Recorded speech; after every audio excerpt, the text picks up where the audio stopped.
Bonjour et bienvenue dans Pharmagomag. Coup de projecteur aujourd'hui sur l'agencement. Avez-vous intérêt à réagencer votre officine? Que pouvez-vous espérer en retirer? Élément de réponse dans le reportage qui suit. Les pharmacies doivent-elles, comme les commerces traditionnels, s'agencer et se relooker pour mieux accompagner les patients et séduire de nouveaux clients? Incontestablement, la réponse est oui.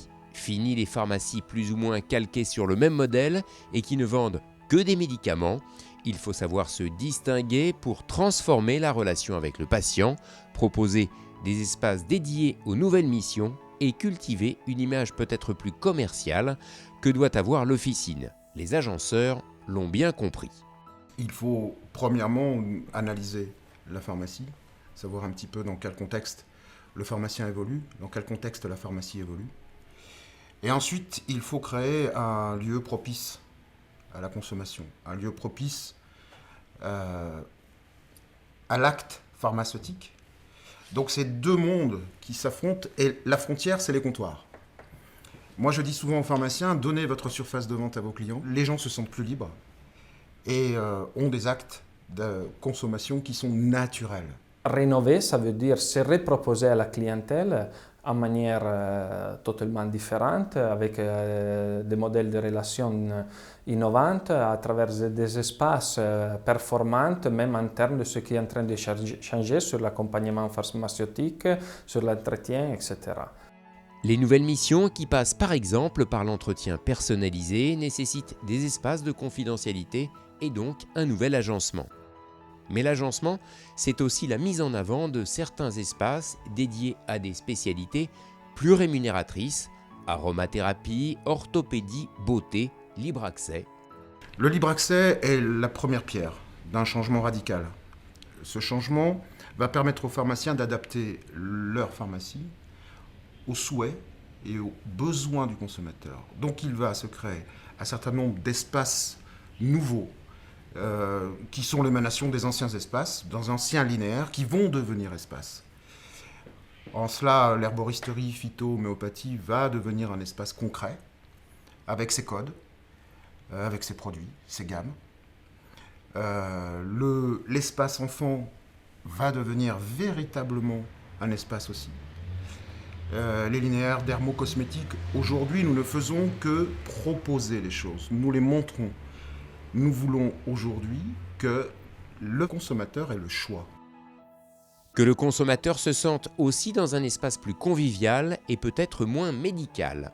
En clair, que la pharmacie devienne un espace dédié au bien-être et que le pharmacien accompagne et conseille avec plus de proximité son patient-client. Mais le réagencement d'une officine ne se conçoit pas à la légère de la part d'un pharmacien.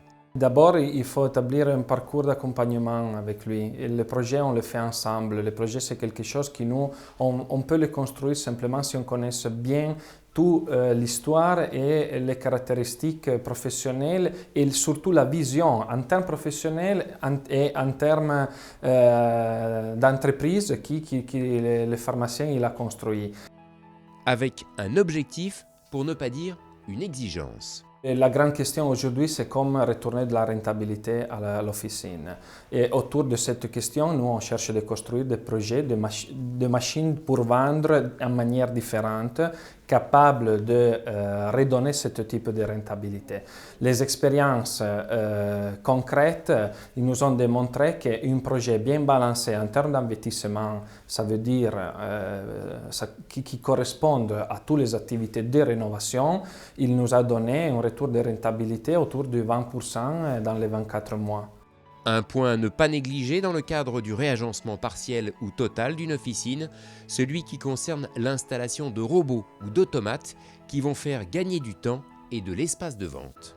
Le premier gain est lié à la productivité supplémentaire directe, c'est-à-dire on est capable à équipe constante de servir plus de clients avec encore plus de qualité de service puisque les gens sont plus présents au comptoir devant les clients et pourtant peuvent aller plus vite le cas échéant, ce qui n'empêche pas, et c'est le cercle vertueux, de passer plus de temps avec certains clients qu'auparavant parce que justement on maîtrise beaucoup plus le flux de préparation des ordonnances. Donc plus de présence au comptoir égale amélioration de qualité de service.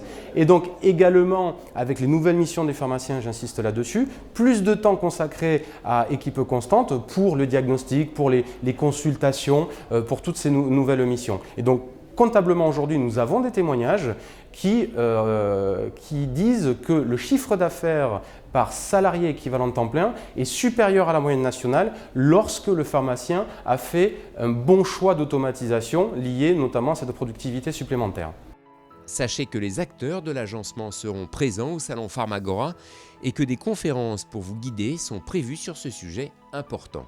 Ce qu'il faut savoir, c'est quand même qu'un agencement, il ne suffit pas de faire des travaux pour que le chiffre d'affaires d'une officine ou de n'importe quel commerce flambe.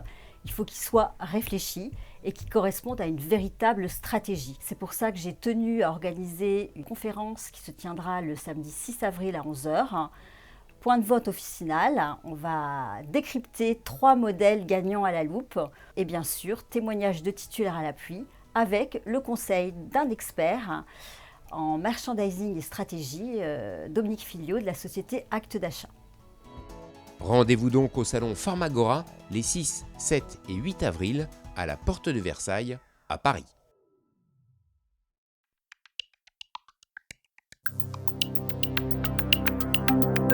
Seconde partie du sujet, nous sommes allés à votre rencontre afin de savoir pourquoi vous avez procédé au réagencement de votre officine. On vous écoute.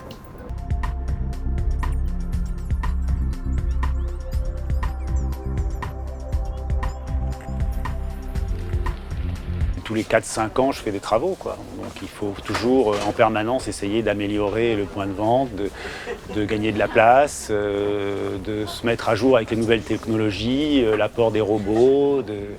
Voilà, c'est une démarche qui est indispensable. On a été confronté à un choix qui était la robotisation ou pas, dans la mesure où il fallait de la place et il fallait déporter les produits ailleurs pour libérer un certain nombre de mètres carrés. L'espace libéré, il se traduit par une présentation produit supérieure, donc une meilleure présentation, plus de gamme. Les démarches étaient multiples, c'était mieux accueillir le client, proposer un choix de produits qui soit plus en adéquation avec ce qu'attend la clientèle actuellement et dans le cadre du réaménagement, reproposer également des grilles tarifaires qui soient plus en adéquation avec ce qui se font, c'est-à-dire des prix de marché qui sont beaucoup plus agressifs. Ma démarche était surtout pour mieux servir le client, parce qu'on n'avait déjà pas de confidentialité du tout au comptoir, pas d'espace de confidentialité, pas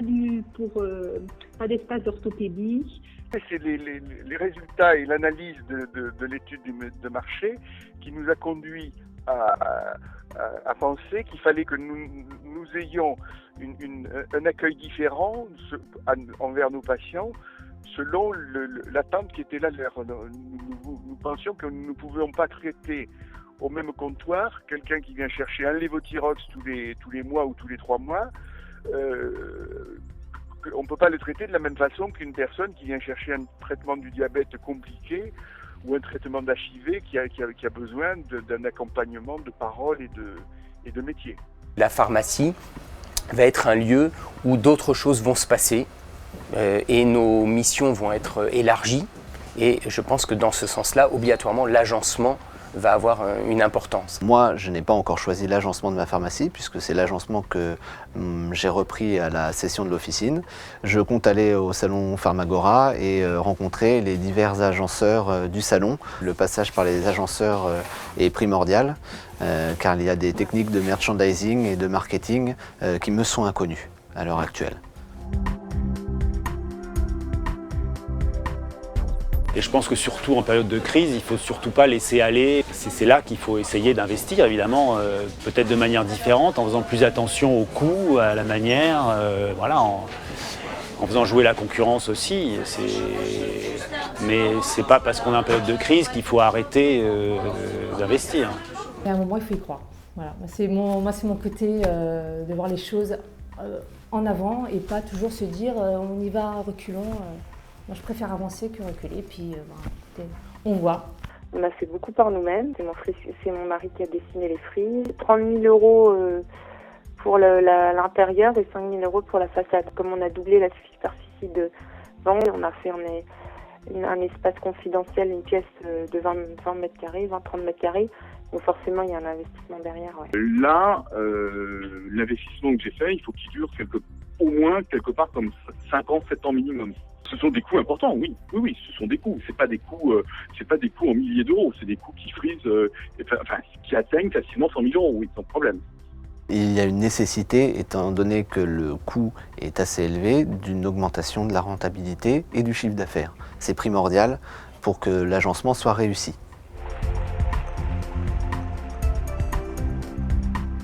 Moi, ça fait 9 mois et un très très gros impact. J'ai une clientèle c'est une clientèle qui était très fidèle, qui avait ses habitudes. On avait un peu peur que cette clientèle nous quitte parce qu'elle se retrouve dans quelque chose de beaucoup plus moderne, beaucoup plus grand. Et pas du tout. On a bien gardé notre clientèle qui était très fidèle et on a bien gagné parce que au niveau de la présentation des produits, pourtant des produits qu'on avait toujours eus, et qui étaient peut-être mal présentés, qui tournent maintenant. Mais le gros des travaux, ça fait 5 ans. Ça a eu un gros impact parce qu'on a gagné toute la surface arrière, on a privilégié le point de vente et on a vraiment développé au maximum la surface clientèle. Donc quand vous gagnez 15 mètres carrés de surface clientèle, forcément ça nous a fait gagner du chiffre. L'impact sur la parapharmacie est évident. C'est-à-dire qu'on a bien sûr eu une évolution de notre répartition du chiffre d'affaires qui a évolué avec cette évolution du lieu de vente. Donc un bon agencement va permettre de contrer ou de pallier aux impacts liés aux politiques de santé.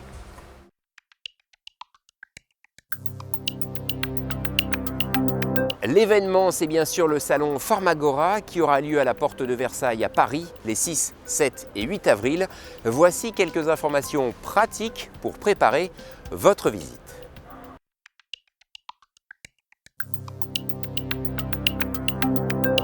Au programme des 3 jours du salon Pharmagora, des rencontres avec les 250 exposants de produits, services et solutions adaptés à votre officine, des conférences sur les grands enjeux pour vous aider à décider, des formations spécifiques pour répondre aux nouvelles missions ou encore des animations et des ateliers. Comment s'installer ou s'associer, comment développer son chiffre d'affaires, comment réagencer sa pharmacie, quels produits choisir pour élargir une gamme. Pharmagora est plus que jamais votre allié. Mais c'est aussi un lieu de rencontre, d'échange et de partage entre professionnels du monde de l'officine. Pour obtenir votre badge d'accès indispensable pour accéder au salon qui aura lieu les 6, 7 et 8 avril à la Porte de Versailles à Paris, inscrivez-vous dès aujourd'hui sur le site de Pharmagora et suivez pendant les 3 jours en direct ou en rediffusion tous les moments forts du salon sur la web TV de Pharmagora. Ce magazine est maintenant terminé. J'aurai le plaisir de vous retrouver les 6, 7 et 8 avril en direct sur le plateau de Pharmagora TV. À très bientôt.